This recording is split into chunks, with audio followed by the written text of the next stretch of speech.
복 많이 받으시기 바랍니다. 그리고 온 가정에 평화가 화평이 깃드시기를 기도합니다. 2024년 새해, 갑진년 새해 지금 첫 시간입니다.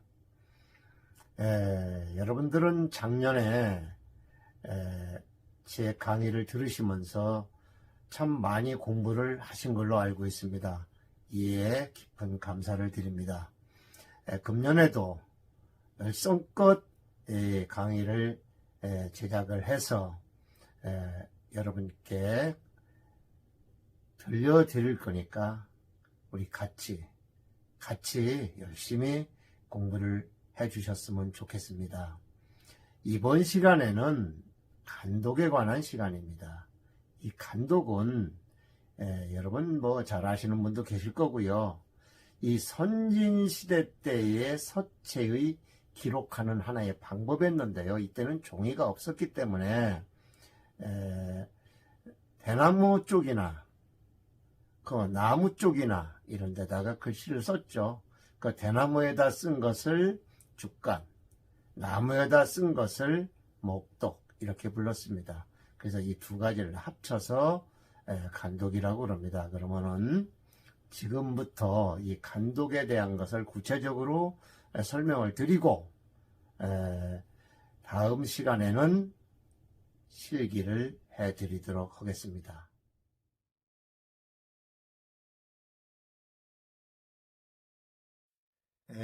제 13강 간독입니다. 독자예요. 먼저 서설. 앞서서 잠깐 언급은 했습니다만은 이 간독이라고 하는 것은 이 죽간과 이 목독을 합쳐서 부르는 말이다. 고대에 옛날에 이 종이가 만들어지기 전에는 이 종이는 그 후한 때에 만들었다고 그러죠. 체륜이라는 사람에 의해서 후한이니까 이거를 간독을 쓸 때하고는 조금 훨씬 이제 후대가 되겠죠. 만들어지기 전에 얇은 죽편이나 목편, 그러니까 대쪼가리나 나무 쪼가리 이런 데에 글씨를 쓴 것을 간독이라고 한다. 이렇게 간단하게 아시면 될 것 같고요. 그래서 이거를 그 동안 때 허신, 설문해자를 지은 사람이죠. 이 허신은 이렇게 말했어요. 거기 설문해자에다가 간, 종죽, 간성, 독, 서파냐, 종편. 그러니까 이 말은 간은 대나무를 재료로 하였고 이 독은 나무를 재료로 한다라는 것을 말했다. 이렇게 설명하였다. 이런 뜻입니다. 그 다음에 보면은 이 선진시대 때, 이 앞에서도 선진이란 말이 나왔는데 뒤에 조금 줄을 달았습니다. 이 선진시대의 서체를 기록하는 방법을 한번 이렇게 분류를 해보면은 세 가지가 있습니다. 첫째, 각골문, 금문, 각석, 도문, 인장 이런 것처럼 첫 번째 새긴 거. 그 다음에 금문이나 이런 것은 새긴 거 아니고 주조한 거죠. 주조한 거. 요런 것이 나오고요. 그러니까 두 가지가 들어갔죠. 그 다음에 금방 설명드린 간독이나 백서, 맹서 이런 것처럼 세 번째는 직접 붓으로 쓴 거. 이렇게 세 가지가 선진시대의 서체를 기록하는 방법이었다. 이거를 말씀드리고 있습니다. 다음은 그러면은 조금 전에 설명드렸던 선진시대에 대한 보충 설명입니다. 보살 1입니다. 우리 흔히 선진시대 이렇게 말을 하는데요. 조금 의미를 확실히 알고 갔으면 싶습니다. 이 선진시대는 중국사에서 진나라의 천하통일 이전의 시기를 통틀어 일컫는 말이다. 그러니까 천하통일 이전의 시기를 통틀어 일컫는 말이 선진시대라고 한다. 이것은 중국 문명이 발생한 이래 하, 상, 주 이 세 왕조와 춘추 전국 시대까지를 포함한다. 이렇습니다.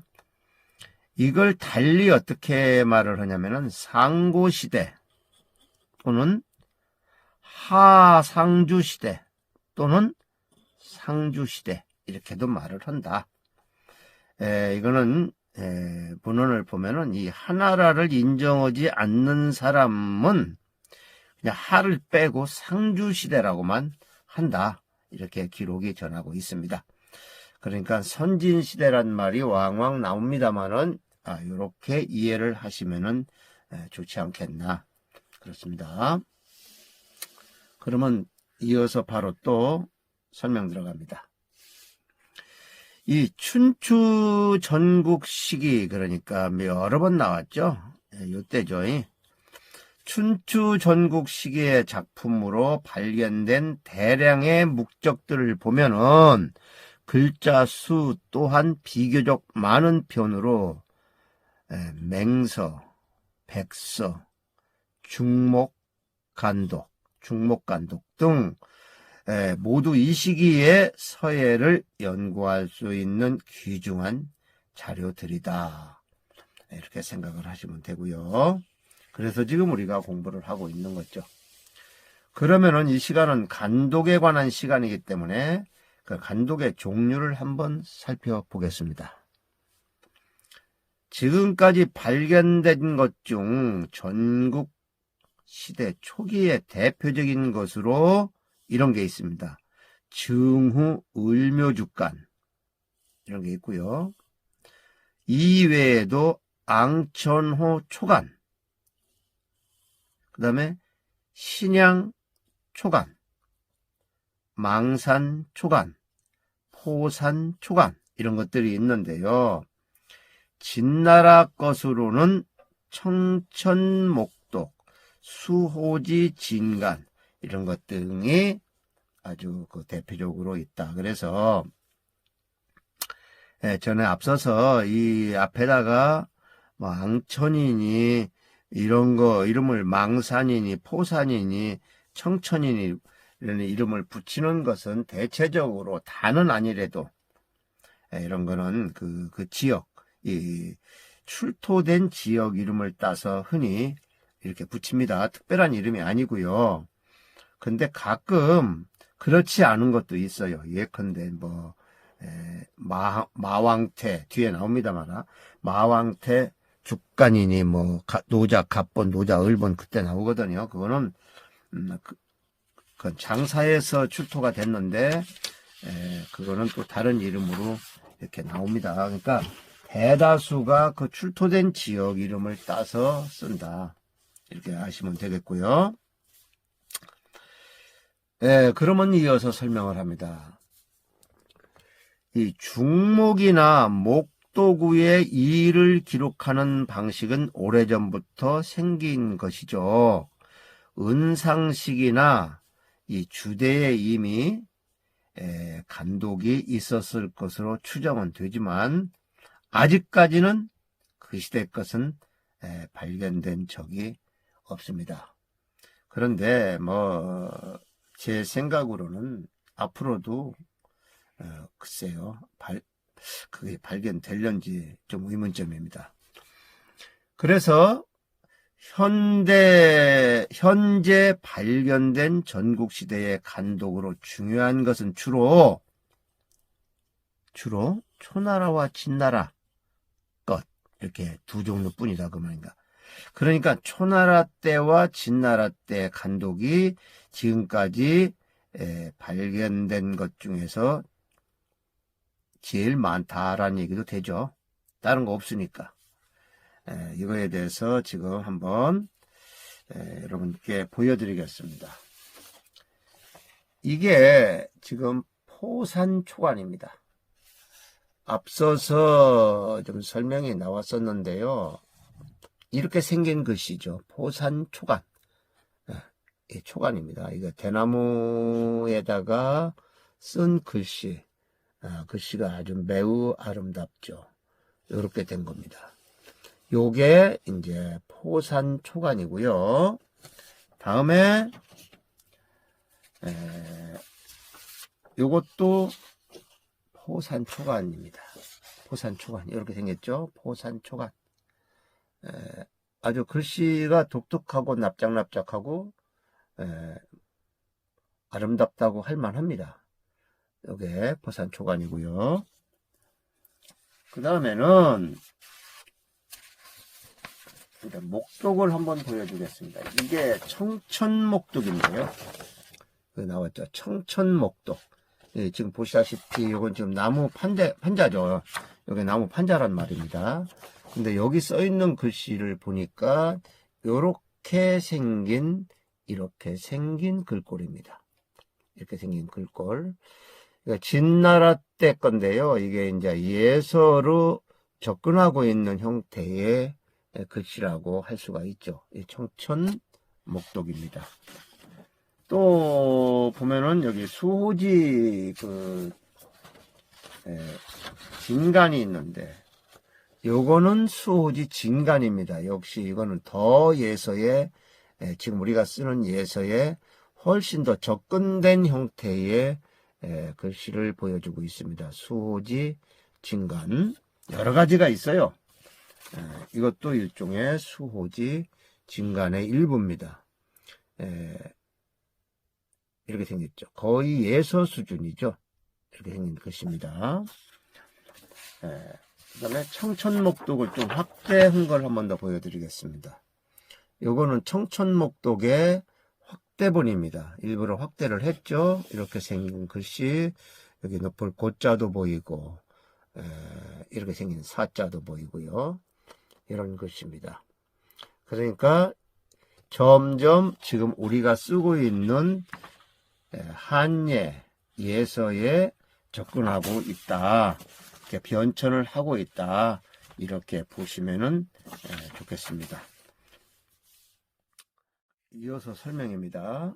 1940년대 이후 중국의 호북, 호남, 하남성이 이렇게 몰려있는 옛날 초나라 묘지에서 출토된 많은 죽간과 유책, 고서, 복서, 이 복서는 점치는 책이죠. 점치는 내용이죠. 이런 거에 당시의 귀중한 기록들이 들어있다. 이렇게 되어 있고요. 현재까지 발견된 간독 작품으로 가장 오래된 것은 전국시대에 앞에 나왔던 증후 을묘죽간이라는 것이 있지만은 간독이 사용된 시기는 오히려 이보다 훨씬 이전일 것으로 추정하고 있다. 이건 추정하고 있는 겁니다. 근데 그때 게 아직 안 나왔으니까 이것이 지금 발견된 것 중에서는 제일 오래된 거다. 그러면은 어떤 근거로 이런 말을 했냐면요. 이러한 근거입니다. 상서 다사편에 여기 나중에 나옵니다. 유은 선인유책 유전 이렇게 말했거든요. 이것은 무슨 말이냐면은 은나라 선왕이 사실을 기록한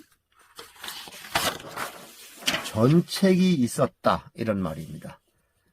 그러니까 은나라 선왕이 사실을 기록한 전책이 있었다라고 그 상세에 나온다는 거죠. 그런 거를 근거로 그 이전에도 이런 간독을 썼을 거라고 추정한다. 그런 뜻입니다. 그 다음에 묵자 명기편에 보면은 고서지 죽백 전유 후 세자손 이렇게 말했거든요. 고서지 죽백 전유 후세 자손.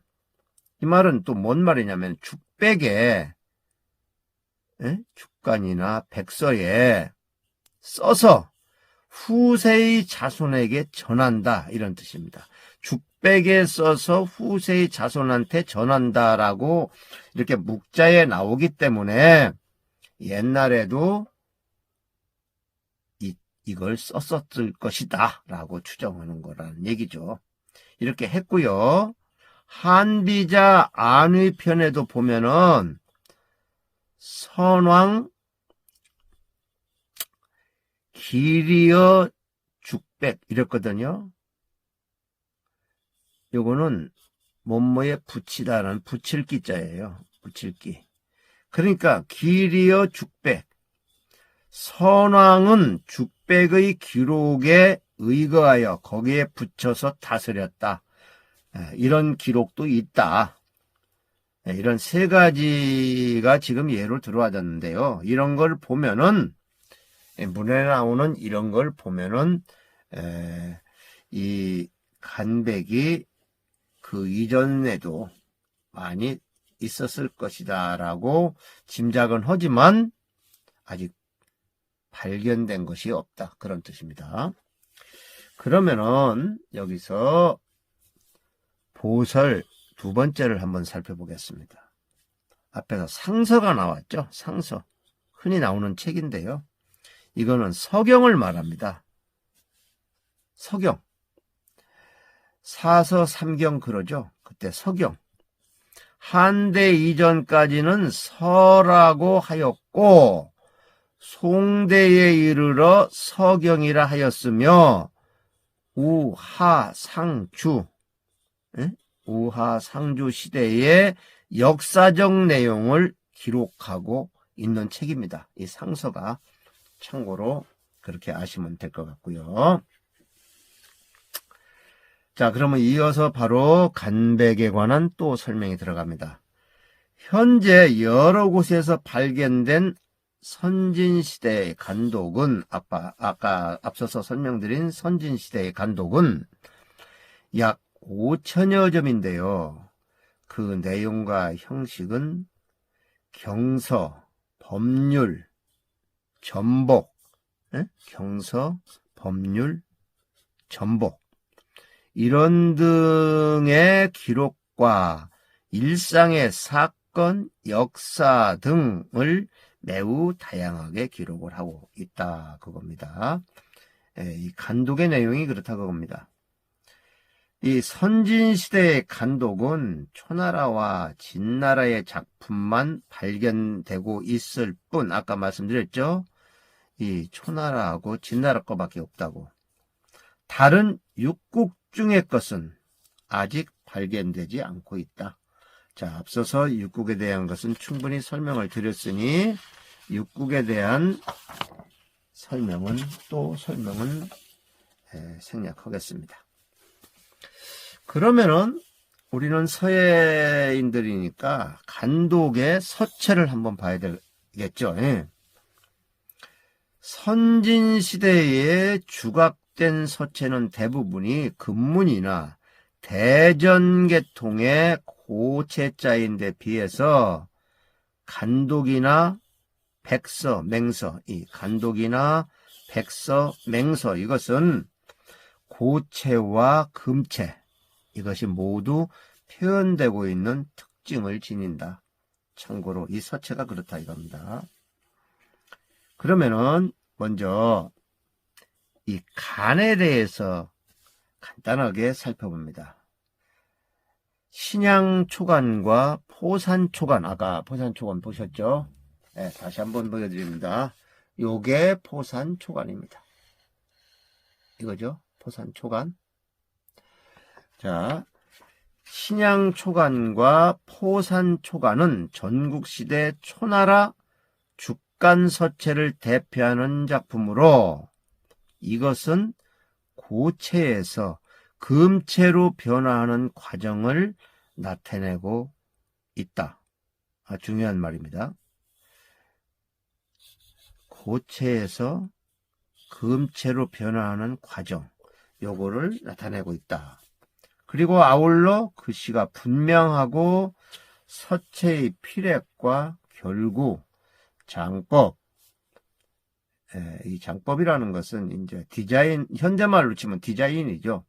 이런 것이 매우 다양해서 서예학은 물론 문자학의 분야에서도 역사적, 서예사적 사료로서 중요한 가치를 지니고 있다. 이렇게 생각하시면 되고요. 그리고 아울러 예술성 또한 매우 뛰어나기 때문에 심층적으로 자형을 연구하고, 자형 연구, 그 연마한다면은 서예 공부에 많은 도움이 되리라고 생각을 합니다. 그래서 이 간독에 좀 관심을 가지시고 한번 공부를 해보시면은 여러분한테 많은 도움이 되리라고 저도 생각을 같이 합니다. 그러면은 앞에는 초간이라든가 주간이라든가 그런 거를 가지고 얘기했고, 지금 이제 독입니다. 목독. 이 독은 다시 말씀드려서 나무 판자 쪼가리에다가 쓴 걸 독이라고 그러죠. 이것은 진나라의 청천목독, 이것이 이제 지금까지 발견된 것 중에서 가장 오래된 거. 다시 한번 보여드릴게요. 이게 청천목독 확대본입니다. 글씨는 이렇게 생긴 글씨죠. 청천목독 글씨입니다. 여기 생긴 거. 이게 청천목독이고요. 좀 더 나무 판자까지 같이 보신다고 그러면 이렇게 판때기에다가, 오른쪽에 나무판이죠. 여기다가 글씨를 썼던 거. 요게 청천목독입니다. 요 청천목독이 가장 오래된 것이다. 그런데 이것은 대전에서 예서로의 변천이 거의 진행된 형태의 서체다. 거의 진행된 형태의 서체다. 아까 보셨지만은 거의 예서 같아요. 그러면은 또 이런 내용도 있어요. 이 청천목독에 나오는 글씨를 보면은요, 이 상형성의 전서 모습은 몇 글자 없고요. 대부분이 예서의 필획과 같은 결자를 나타내 보인다. 이런 특징이 있고요. 그리고 아울러 이미 파책의, 파임이죠. 파책의 필획을 보이고 있으며, 자, 이게 뭐 자료가 그렇게 튼튼하지가 않아서, 확실하지가 않아서 흐릿합니다만은 이렇게 광자같이 파책이 나타난다고 그러죠. 도자도 첫받침에 파책이 좀 나타나죠. 이런 파책들을 보이고 있으며, 예서의 특징인 편방형의 글자 새를 취하고 있는 매우 소중한 자료다. 이렇게 하시면 됩니다. 그리고 이러한 간독 서체가 세상에 알려진 것은 20세기 접어들면서고요. 1970년대 이후에 많은 양이 출토되어서 서예사의 중요한 연구 자료로, 그리고 서예 작품의 소재로 널리 활용이 되고 있다. 그리고 이 목독의 서체는 글씨가 분명하고 필합과 결구, 장법 등이 매우 다양해서 아까 말씀드린 서예학은 물론 문자학의 분야에서도 역사적, 서예적 사료로서 중요한 가치를 지니고 있어서요. 이 또한 자연의 연구와 함께 서예 작품의 창작에 응용을 해볼 만한 이 보기 드문 소재다. 이렇게 할 수 있습니다. 여러분들께서도 아까 말씀대로 이 간독 서체에 대해서 관심을 많이 가지시고요. 좋은 작품에 응용해서 한번 표현을 해보시는 것도 좋지 않을까 생각을 합니다. 참고 자료입니다. 중국 서예 전집, 중국 서법 예술사, 중국 문자학의 이해, 중국 서예술 5000년사 설문해자, 이런 곳에서 자료를 취합해서 여러분께 말씀을 드렸습니다. 간독에 관한 공부는 일단 설명은 여기에서 마치고요. 다음 시간에는 실기를 진행하도록 하겠습니다.